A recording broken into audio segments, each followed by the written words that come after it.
رزق صرف مال نہیں ہے، رزق صرف پیسہ نہیں ہے۔ آپ زیارت عاشورہ کے بعد سجدے میں جاتے ہیں اور کہتے ہیں اللہم ارزقنی شفاعت الحسین، اے خدا رزق شفاعت نصیب فرما۔ مطلب یہ بھی ایک رزق ہے جو خدا ہر کسی کو عطا نہیں کرتا۔ یا اللہم ارزقنی البراءہ، خدا مجھے رزق براءت عطا کر۔ دیکھیے محبت اہل بیت بھی رزق ہے، ان کے دشمنوں سے براءت کرنا بھی رزق ہے۔ آپ کو کئی ایسے مسلمان ملیں گے جو آل رسول کے عاشق ہیں، محب ہیں، مطلب وہ رزق ملا ہے، لیکن آپ کو بہت کم ایسے مسلمان ملیں گے جو دشمنان اہل بیت سے بیزاری کرتے ہوں، مطلب اس رزق سے محروم ہیں۔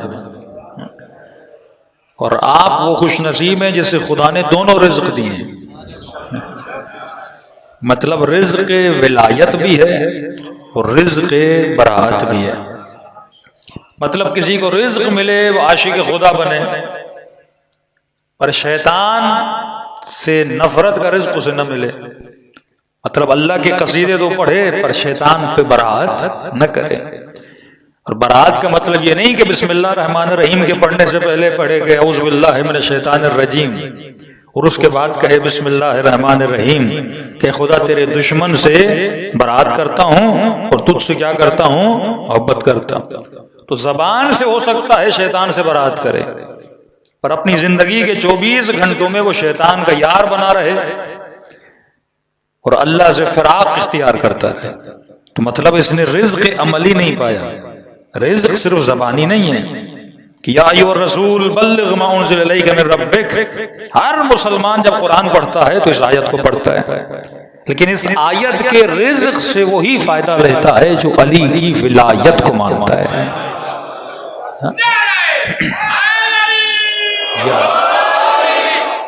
تو یہ رزق سب سے بڑی اللہ کی نعمت ہے جو خدا نے آپ سب کو کیا کیا ہے، عطا کیا ہے۔ اور یہ رزق کب ظاہر ہوتا ہے؟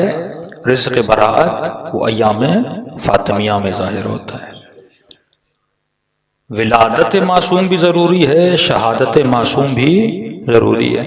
جب آپ ولادت مناتے ہیں تو وہ رزق ولایت ہے، جب آپ شہادت معصوم مناتے ہیں تو اس شہادت کے نتیجے میں جس نے ظلم کیا ہے اس سے انسان براءت کرتا ہے، تو وہ کیا ہے، رزق براءت ہے۔ اسی طرح معصوم فرماتے رزق توبہ، یہ بھی خدا ہر کسی کو نصیب نہیں کرتا۔ رزق دعا، رزق مناجات، رزق زیارت امام حسین، کسی کی مدد کرنا، یہ بھی اللہ کا رزق ہے، کیونکہ یہ جو خیال خدا آپ کے ذہن میں ڈالتا ہے یہ پروردگار عالم کا رزق ہے۔ خدا نیکی کا خیال ہر کسی کو نہیں دیتا۔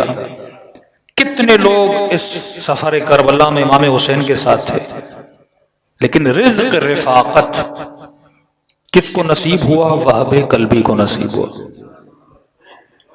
مطلب کچھ ایسے تھے جو پیدائشی محب مولا کے ساتھ، جب مولا نے دیا بجھایا تو کئی لوگ اس خیمے کو چھوڑ کے چلے گئے تھے، لیکن وہب امام حسین کے ساتھ بیٹھا رہا۔ مکتب کوئی اور تھا، مذہب کوئی اور تھا، لیکن اس نے مشرب حسین سے جب رزق لیا تو آج تک ہر مجلس میں وہب کو یاد کیا جاتا ہے۔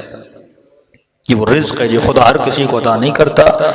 تو علماء فرماتے ہیں جب مجلس اہل بیت میں آؤ تو کم از کم ہر مجلس کے بعد شکر خدا کیا کیا کرو، ادا کیا کرو۔ اب رزق مل رہا ہے، لیکن کیا یہ صرف یاد سیدہ ہے یا اس یاد سے میں نے کچھ حاصل کرنا ہے؟ ہماری طرح لوگ تھے، کچھ مولا علی کے مددگار بنے اور کچھ وہ تھے جو علی بن ابی طالب کے گھر پہ آگ لے کر آئے۔ اچھا یہ نہیں کہ کچھ نے رسول کی باتیں سنی تھیں کچھ نے نہیں سنی، سب نے سنی۔ یعنی جب دروازے سے گزرتے تھے جھک کے سلام کرتے تھے، سب کو پتا تھا کہ بیٹی کے احترام میں کھڑے ہو جاتے ہیں۔ یعنی یہ نہیں کہ کوئی فضیلت چھپاتے تھے، گھروں میں باتیں ہوتی تھیں، سب کو پتا تھا۔ سب کے سامنے کہا فاطمہ بضعۃ منی، میرے جگر کا ٹکڑا ہے۔ یعنی پورے مکے اور مدینے میں اگر کوئی بی بی زاہدہ تھیں، عابدہ تھیں، فاضلہ تھیں، عالمہ تھیں، وہ سیدہ فاطمہ الزہرا تھی، قرآن کی تفسیر بیان کیا کرتی تھی۔ خواتین اگر احکام پوچھنا چاہتی تھیں تو کس کے در پہ جاتی تھیں؟ یعنی صحابیات اگر کسی کے در پہ جاتی تھیں وہ سیدہ فاطمہ الزہرا تھی۔